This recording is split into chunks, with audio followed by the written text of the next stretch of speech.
I've used a lot of smart home tech over the years, and today I'm going to show you 20 devices that are definitely worth it. I try to time this video around Black Friday or the holidays coming up, and that way you can get a gift for others, or let's be real, treat yourself. Treat yourself. This video is going to move quickly and everything is linked in the description. Starting off with one of the easiest smart home devices I've installed, which is shocking because normally this type of device is very difficult to install. It's called Droplet and it can measure water usage, and what's crazy is it just clamps onto the outside of the water pipe, plug it in, and that's it. What? And check out how accurate it is. It instantly can tell the water is on and how much is flowing out of the faucet.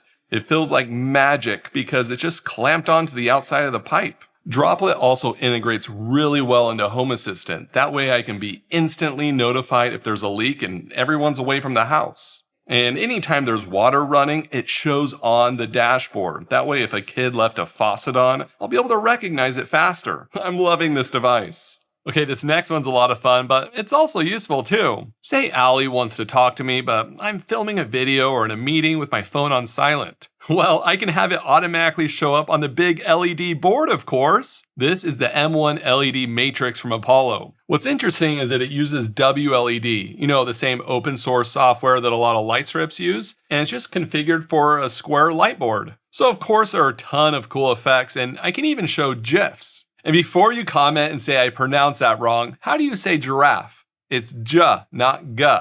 Of course it integrates well into my smart home, and any preset made in WLED is available in Home Assistant. There's even a way to display dynamic text from my smart home, but it's a little advanced to set that up. I just like using the presets with messages and animations that my smart home can automate. So many cool things you can do with this.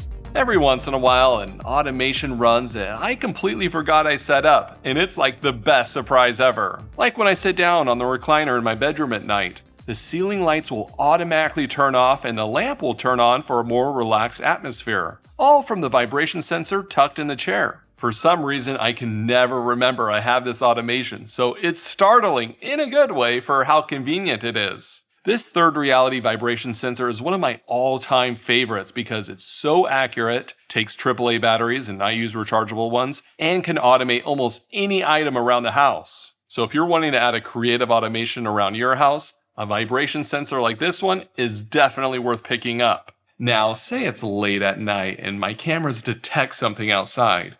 We all know who's gonna go check it out. My wife, of course. But don't worry, I'm not gonna go send her out alone with her phone flashlight. That's where the Marauder Mini 2 comes in. It's 10,000 lumens, which will easily light up a big area, or put it in spotlight mode to have it shine super far. We're talking bat signal levels of strength here. It has a couple of extra features like red light mode to save your natural night vision, and a table lamp mode, perfect for camping. Yeah, camping. I'm definitely not in the doghouse right now. This is a super high quality premium light. I bought a so-called 10,000 lumens flashlight on Amazon for way cheaper, but the brightness and quality are not even close. I know not everyone has the budget for an expensive flashlight, so here's another option. This other flashlight's only $14, and it turns on by disconnecting the magnetic flashlight from the base, which also doubles as a USB charger. Pretty sweet. I love how small it is, so it's not annoying to always carry with me, and it's kind of fun to fidget with. Both of these are great flashlights that you won't be disappointed with. If I had to pick the best smart light switch, it would have to be super reliable, very versatile, so working with 3- and 4-way light switches, and smart light bulbs, but most of all, not too expensive. Well, in my opinion, that's the Zooz 800 series Z-Wave dimmer switch. I just bought and installed 3 of them and I've had 0 issues, so definitely reliable. These work in 3- or 4-way light configurations without needing an extra switch, and I love not having to mess with the other 3-way light switch when installing it. It can also be set to smart bulb mode to always keep power to the smart bulbs in the ceiling. Of course I still love Lutron, but they can't do smart bulb mode, and for about half the price, these Zooz dimmers are tough to beat. You know what? The weather on my basic phone app can be way off compared to what's actually going on in my own backyard. That's why I've had a Tempest personal weather station back there for a few years now because it's so much more accurate. I'll get a notification from Tempest saying it's raining outside like it is right now, and the basic weather app from Apple Doesn't even say that there's a chance of rain today. The temperature can also be about 5 to 10 degrees off on the weather app compared to the real temperature back here. And the real icing on the cake is all the glorious data from Tempest that gets pulled into our smart home, and we can use this for running automations. Like if it's too windy outside, the shades will automatically go up, and we have what feels like temperature on the dashboard, so we know if it's really nice out, we can go and hang out in the backyard. When your robot vacuum app is telling you to clean the sensors, what do? Blow air from your mouth, use a feather duster, or grab the nice dish towel? Well, no, and no! How about this instead? Use a rechargeable dust blower. This one is pretty inexpensive at just over 30 bucks, but it's extremely powerful. I saw this on Project Farm months ago. Awesome channel, by the way. And this was one of the top recommended ones to get. I like that it's been usually in stock at Amazon, and I can't believe how strong it is for the price. If you don't have a good dust blower, definitely check this one out. With the slight disappointment of the new Echo Dot Max, it got me thinking, what if I just got good quality speakers instead and plugged whatever I wanted into it? So I did. These are Edifier bookshelf speakers, and I took the bookshelf part seriously and installed them on the bookshelf in our bedroom. They sound great, and I like that I can plug an old Echo Dot or this Home Assistant Voice Preview Edition to listen to music. Music Assistant and these speakers, chef's kiss. And I have some really good automations to show you with these speakers, so make sure you hit that subscribe button to not miss it. Now, just be aware that if you do use the Voice Preview Edition, the audio jack cable that comes with the speakers won't fit all the way in, so just get a small extension and you'll be fine. Speaking of the Voice Preview Edition, I love how this goes against the grain and does the opposite of what the big tech companies are trying to push. Like, instead of using Amazon's or Google's AI and just giving them all my data to train their large language models, I have my own running on my computer. I'm using a free open source program called Ollama to run my own LLM offline on my laptop. So the big tech companies don't have my data, and it works really well if I ask it questions on the Voice Preview Edition. Mount Everest is the highest mountain above sea level. Its official height is 8,800. I know you kind of have to be a nerd to set all this stuff up right now, but I don't think it will be long before anyone can have their own LLM in their house with all the privacy benefits. It's exciting. All right, next, I want to show you what I love watching movies on. It's our projector, and shout out to Valerion for sponsoring this portion of the video. I already showed you guys this Vision Master Max, which is a beast. And now it's discounted for Black Friday. You can get a screen and audio system too for the price of just the projector. But if the Vision Master Max is out of your budget, then you definitely need to consider the Pro 2. It's the more affordable version, but still super high-end with things like high ISO lumens and an excellent image. The Pro 2 is really highly rated and has the same enhanced black level as the Max version, and I couldn't believe my eyes when I first watched a darker movie on it. The contrast and little details you can see in the shadows are amazing. It also has real optical zoom, so you can move it back and forth and still get a very crisp picture. And right now, you can catch the Pro 2 at the lowest price of the year for $700 off, or grab one of their product bundles for a great deal. So check out the link in the description to see Valerion's Black Friday sale. One thing I love about the smart home is that you don't have to spend a lot of money to have useful automations. Like we're using this smart outlet right here, and this only costs about 10 bucks.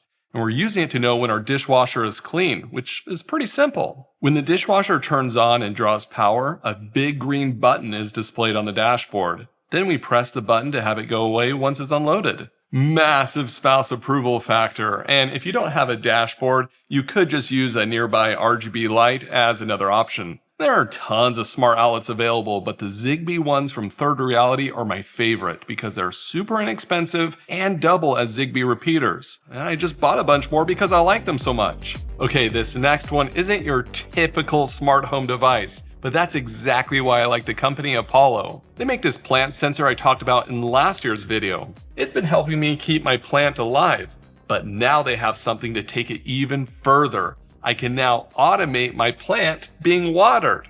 This is a smart water pump that can water my plants for me, or it can keep a fish tank at the right water level and all sorts of use cases. Plugging 2 sensors into the pump will enable it to be automated, and the sensors go on the outside of the container and will stop the pump if one container is too full, or if the other doesn't have enough water for the pump.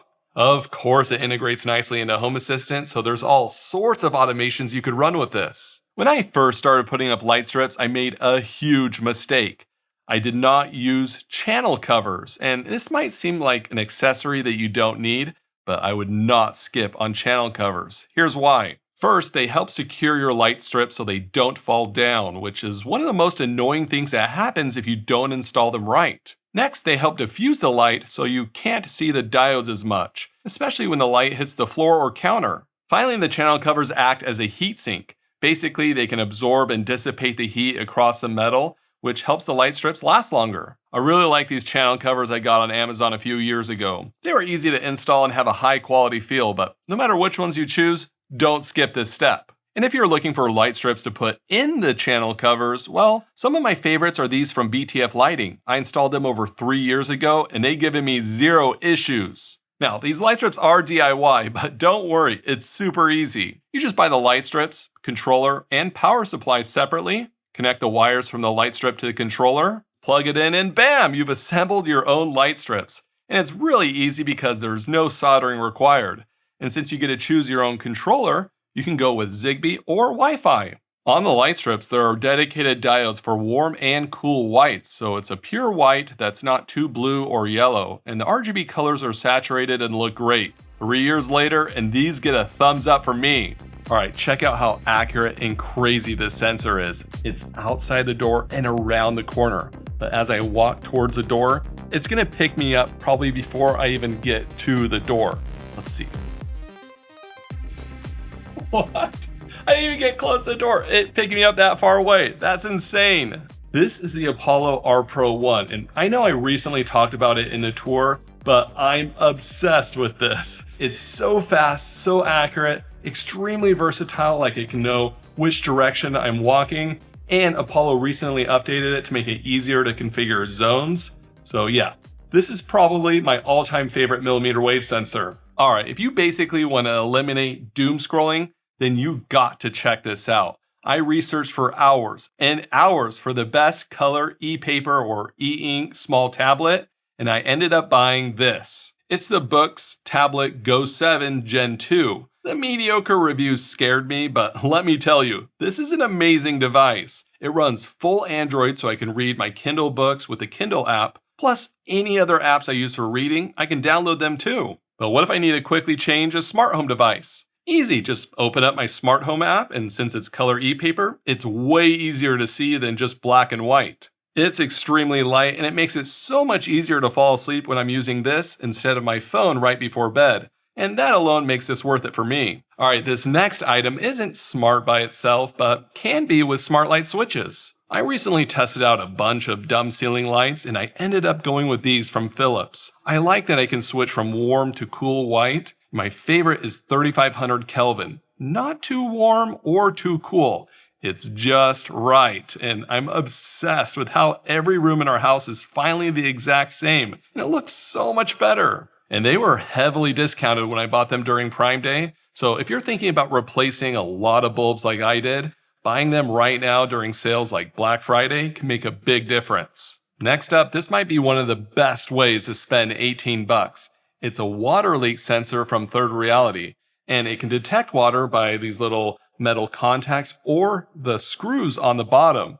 And when it detects water, obviously it alerts me from my smart home, but there's also an onboard siren that's pretty loud, and it will let me know if there's water detected so you can't miss it. Now, it is a little big, but normally you're hiding these under cabinets or behind a tub or something, so the size doesn't really bother me. My last house was 30 years old, and the people before us didn't hook up the dishwasher right, so it slowly leaked water all over the place and caused some serious damage. So now I make sure to put water leak sensors everywhere. Learn from my mistake. These aren't flashy, but they are important. About 6 months ago, I was having connection issues with a contact sensor. Then I made one change and boom, all my problems disappeared. So what did I change? Something that I should have done a long time ago. I upgraded my ZigBee and Z-Wave combo stick for my smart home hub. And I know what some of you are probably thinking. Didn't ZigBee 4.0 just get announced, and isn't Thread and Matter on the rise? Well, it's pretty simple. This works extremely well right now, and it could be years before those new devices are as cheap or reliable as the current ZigBee and Z-Wave devices. So I would definitely check out the Z-Stick 10 Pro to build a rock-solid smart home. And I might have saved one of the best for last. This Reolink Wi-Fi doorbell puts the others to shame for the price. Somehow it's only $120, which is a steal. And no, they won't trick you into an annoying subscription since you can record to an SD card on the doorbell or a Reolink NVR. And setting it up to the Reolink NVR was a little bit difficult, but hey, for no monthly fees, I'm not going to complain. And if you're wondering how the video quality looks at such a low price, it's not bad at all. It has HDR, so the footage isn't blown out in the scorching Arizona sun. So if you're wanting an affordable video doorbell, this is a solid pick. So that's 20, but I have a bonus item. Last year I showed the Gerber dime, which I still love for how small it is. But I wanted something that I could open any of the tools with just one hand and has a good pocket clip. I researched for hours and tried tons of different options. My favorite ended up being the Leatherman Free T4. Package opener? Check. Screwdriver for fixing things around the house? Absolutely. Great scissors? Oh yeah. Plus a really good pocket clip. It's a tad pricey, but if you want a less expensive option that's also great, this is one from Roxen, and the scissors on these are amazing. I know Leathermans get a bad rap, but it's extremely high quality, so if you're able to, treat yourself. Treat yourself. Alright, that's everything, and it's all linked down below in the description. Thanks for watching. Hey, read the GIF. You mean GIF? No, GIF as in giant. GIF like gift. Gibberish. Giddy up. Gingerbread. Gimmick. Gigabyte. Ah, dang it. I can give you examples all day. Gimbal, gill, gizzard, girl.